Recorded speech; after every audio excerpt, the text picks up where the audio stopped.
Assalamualaikum warahmatullahi wabarakatuh. Nama saya Asrudin dengan akhiran NIM 077. Jadi di tugas ekologi pangan dan gizi ini, saya akan menjelaskan terkait gizi dan ekonomi. Sebelum kita lanjut, kita harus mengetahui terlebih dahulu apa itu gizi dan ekonomi.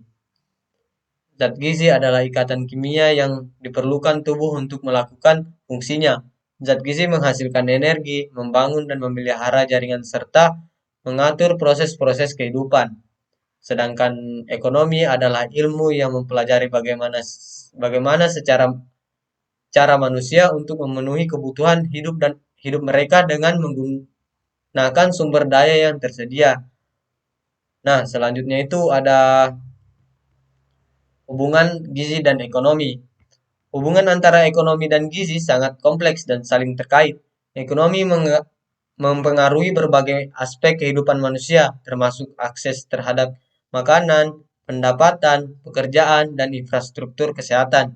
Di sisi lain, status gizi individu dan populasi secara langsung mempengaruhi produktivitas, pertumbuhan ekonomi, dan kemiskinan. Nah, ada 7 faktor ekonomi yang mempengaruhi gizi. Yang pertama itu ada pendapatan. Pendapatan merupakan faktor kunci yang mempengaruhi akses terhadap makanan berkualitas individu atau keluarga dengan mendapatkan pendapatan rendah mungkin memiliki keterbatasan dalam membeli makanan yang bergizi.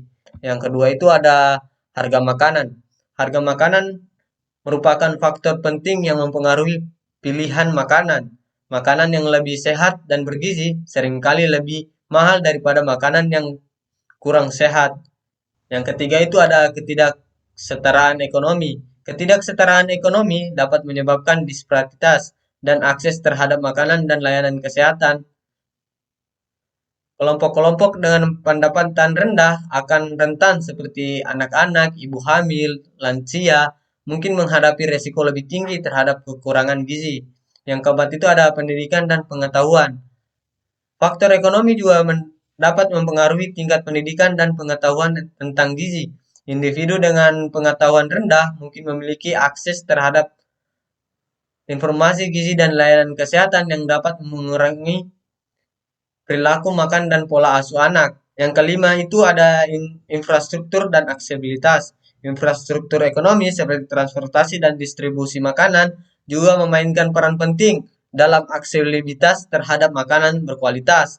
Daerah-daerah terpencil atau miskin seringkali memiliki akses terbatas terhadap pasar makanan yang layak. Yang keenam itu ada krisis ekonomi dan konflik.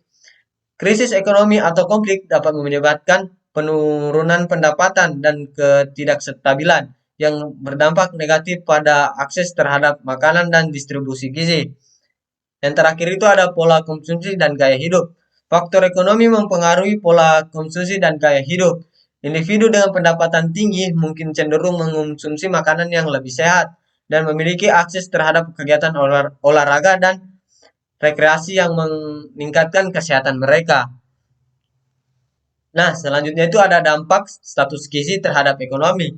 Status gizi yang buruk dapat memiliki dampak yang signifikan pada berbagai aspek ekonomi, mulai dari produktivitas tenaga kerja hingga biaya kesehatan dan pertumbuhan ekonomi negara.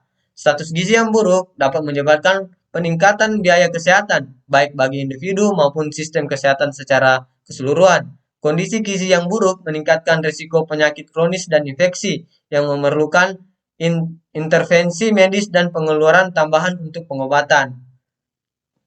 Nah, yang terakhir itu ada langkah-langkah mengurangi ketimpangan ekonomi dan meningkatkan status gizi masyarakat.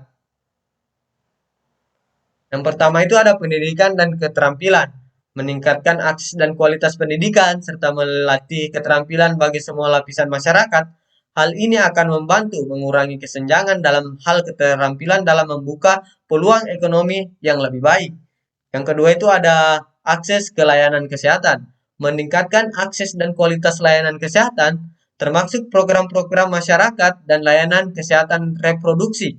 Ini termaksud pemeriksaan kesehatan rutin, akses ke air bersih, sanitasi yang layak, dan program-program gizi yang gizi bagi ibu hamil dan anak-anak. Nah, yang ketiga itu ada pengembangan infrastruktur. Investasi dalam infrastruktur dasar seperti transportasi, air bersih, sanitasi, dan listrik dapat meningkatkan aksesibilitas dan kualitas hidup masyarakat yang kurang mampu secara ekonomi. Yang keempat itu ada pengetesan kemiskinan. Program-program pengetesan kemiskinan yang efektif seperti bantuan tunai langsung, bantuan pangan, atau skema pekerjaan sementara dapat membantu keluarga yang rentan secara ekonomi untuk memenuhi kebutuhan gizi mereka. Yang kelima itu ada pengembangan pertanian. Investasi dalam pertanian termasuk bagi bagian penting kecil dapat meningkatkan produk pangan lokal, menciptakan lapangan kerja, dan meningkatkan ketersediaan makanan bergizi secara lokal. Yang keenam itu ada pengaturan kebijakan. Pembentukan kebijakan yang mendorong inklusi ekonomi, pencegahan monopoli ekonomi, dan perlindungan hak-hak pekerja dapat membantu mengurangi ketimpangan ekonomi. Yang terakhir atau yang ketujuh itu ada peningkatan gizi dan kesadaran. Meningkatkan kesadaran akan pentingnya gizi yang seimbang melalui pendidikan gizi di sekolah, program-program publik, dan kampanye informasi dapat membantu mengurangi status gizi masyarakat. Sekian dari presentasi saya. Lebih dan kurangnya mohon maaf.